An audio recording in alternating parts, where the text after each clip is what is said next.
जश्न ईद मिलादुन्नबी की मुबारक देता दुनिया हूँ। में हुर्मत रसूल सल्लल्लाहु अलैहि वसल्लम के लिए आवाज़ बुलंद करने वाला अजीम मुस्लिम लीडर आज के मुबारक दिन भी कैद।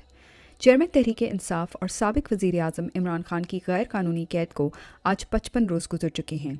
आज उनकी गैर कानूनी कैद के पीछे एक वजह यह भी है कि इमरान खान हालिया तारीख के वाहिद मुस्लिम लीडर हैं जिन्होंने इंटरनेशनल फोरम्स पर हुर्मत रसूल सल्लल्लाहु अलैहि वसल्लम का मुकदमा लड़ा और आलम इस्लाम को यकजा करने की कोशिश की। इमरान खान ने दीगर लीडरान की तरह अपना ज़मीर और दीन नहीं बेचा, इसीलिए आज उनको ऐसे जेल सेल में रखा गया है जहां चहलकदमी करने तक की इजाज़त नहीं। इसके बावजूद इमरान खान के हौसले बुलंद हैं। मुल्क के अंदर इस्तेहकाम का वाहिद हल साफ और शफाफ इलेक्शन है। चेयरमैन तहरीक इंसाफ के वकला ने कल उनसे मुलाकात की। वकला ने बाहर आकर कौम को इमरान खान का पैगाम दिया।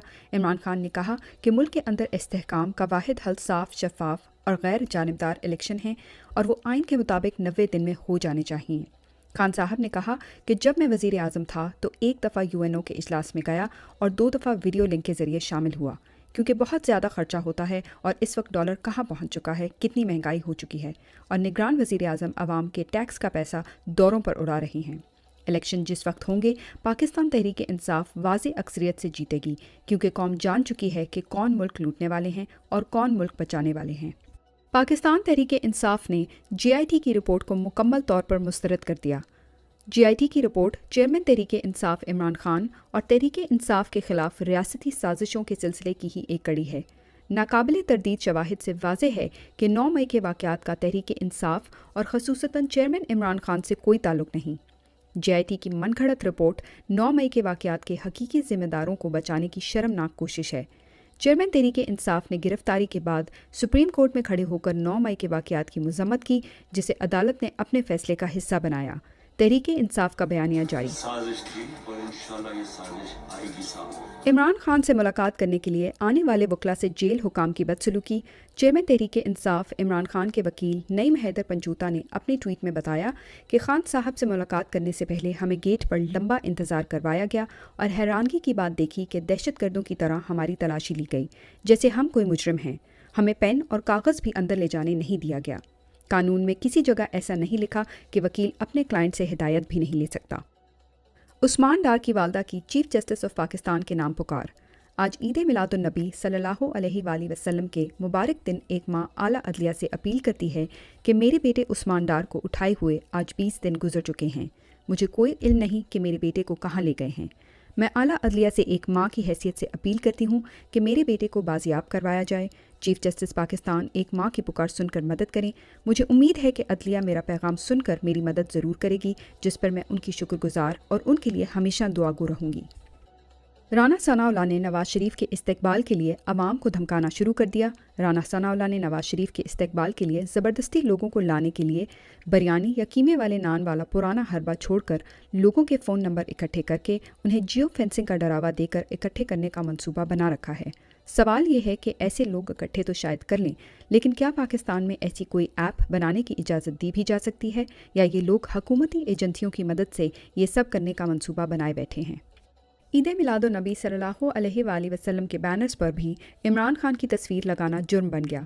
साहिवाल में ज़िलाई इंतज़ामिया ने ईद मिलादुन्नबी के बैनर्स इमरान खान की तस्वीर होने की वजह से उतार कर फेंक दिए। शहरियों ने इमरान खान की तस्वीर इसलिए लगाई थी क्योंकि इमरान खान वो वाहिद मुस्लिम हुक्मरान थे जिन्होंने इस्लामोफोबिया के ख़िलाफ़ आवाज़ बुलंद की और पूरी दुनिया को बताया कि हज़रत मोहम्मद सल्लल्लाहु अलैहि वसल्लम मुसलमानों के दिल में रहते हैं। कठपुतली निगरान वज़ीर आज़म ने पाकिस्तान को मकबूजा कश्मीर से तशबीह दे दी। 11 रोज़ से कौम के टैक्स के पैसों पर दौरों के लिए निकले हुए निगरान वज़ीर आज़म ने BBC को इंटरव्यू देते हुए बलूचिस्तान में गुमशुदगियों के मामले पर जवाब दिया। बलूचिस्तान में 50 अफराद लापता हैं, जबकि मकबूजा कश्मीर में 8000 अफराद लापता हैं, जिस पर एंकर को कहना पड़ा कि मैं इस वक्त वज़ीर आज़म पाकिस्तान से बात कर रहा हूँ, इंडियन वज़ीर आज़म से नहीं। गिलगित बल्तिस्तान के ज़िमनी इलेक्शन का सरकारी नतीजा बिल आखिर जारी। पाकिस्तान तहरीक इंसाफ ने गिलगित बल्तिस्तान के हल्के अस्तूर में भारी मार्जिन से फतह हासिल की थी, मगर इलेक्शन कमीशन ने नतीजा जारी करने से इनकार कर दिया, जिसके खिलाफ तहरीक इंसाफ ने धरना दिया और अदालत से रुजू किया। कल अदालती फैसले के नतीजे में इलेक्शन कमीशन ने बिल आखिर सरकारी नोटिफिकेशन जारी कर दिया, जिसमें तहरीक इंसाफ की जीत साबित हो गई है। तहरीक इंसाफ के लीडरान और वर्कर्स के अगवा का सिलसिला जारी, लेकिन किसी के कान पर जू नहीं रेंग रही। نہ ان کو کسی کورٹ میں پیش کیا جا رہا ہے اور نہ ہی کوئی ادارہ ان کے بارے میں کچھ بتا رہا ہے۔ پاکستان ایک سرزمین بے آئین اور قانون بن چکا ہے۔ غریبوں کو ریلیف اور امیروں پر ٹیکس لگایا جائے۔ سابقہ پی ڈی ایم حکومت اور موجودہ نگران حکومت کے جھوٹے دعووں کے برعکس آئی ایم ایف نے ایک بار پھر وضاحت کر دی کہ ہم نے پاکستانی حکومت کو امیروں پر ٹیکس لگانے کا کہا جبکہ غریبوں کو ریلیف دینے کا بندوبست کرنے کے لیے کہا، مگر پاکستانی حکام الٹا غریبوں پر ٹیکسز اور امیروں کو ریلیف دے رہے ہیں۔ دالیں، چاول، بیسن، مٹن، بیف، روٹی مزید مہنگی کر دی گئی۔ ضلعی انتظامیہ لاہور نے اشیاء خورد و نوش کی قیمتوں میں اضافہ کر دیا۔ سرکاری نرخ کے مطابق مٹن اور بیف بالترتیب 100 روپے اضافے کے بعد فی کلو 1600 روپے اور 800 روپے ہو گیا ہے۔ باسمتی چاول کی قیمت 5 روپے اضافے کے بعد 315 روپے فی کلو، دال چنا 10 روپے اضافے کے بعد 225 روپے فی کلو اور دال مسور 50 روپے اضافے کے بعد 320 روپے فی کلو، جبکہ دال ماش 20 روپے اضافے کے بعد 530 روپے فی کلو ہو گئی ہے۔